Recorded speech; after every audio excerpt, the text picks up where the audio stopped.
BPBD Provinsi Sumatera Selatan menggelar rapat koordinasi aktivasi sistem Komando Penanganan Darurat Bencana Asap akibat kebakaran hutan dan lahan Provinsi Sumatera Selatan 2023.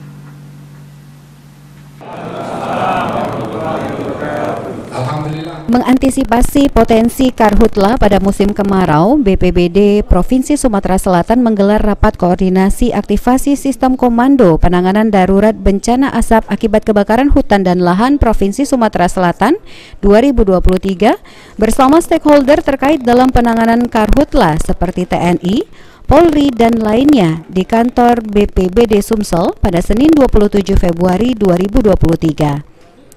Dalam kegiatan tersebut dihadiri langsung Kalaksa BPBD Sumsel Iriansyah dan Rem 044 Gapo Brigjen TNI M. Naudi Nurdika dan Lanut Kolonel PNB Sigit Gatot Prasetyo, perwakilan Polda Sumsel, Dirbinmas Polda Sumsel Kombes Pol Sofyan Hidayat, serta Kepala BMKG Stasiun Meteorologi Kelas 2 SMB 2 Desindra Dedi Kurniawan. Kalaksa BPBD Sumsel Iriansyah menyampaikan, rapat koordinasi ini dilakukan untuk mengantisipasi potensi karhutla yang meningkat, mengingat dari informasi BMKG, pada tahun 2023 ini akan terjadi kemarau kering dan panjang, lantaran adanya potensi El Nino.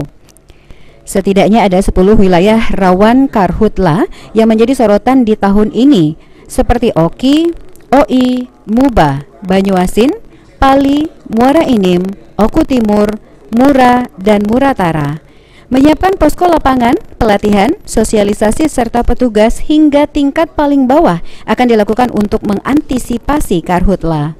Ini dalam rangka kita mengantisipasi musim kemarau tahun 2023. Menurut informasi BMKG kan di tahun 2020, 2021, 2022 itu kemarau basah atau istilahnya itu La Nina.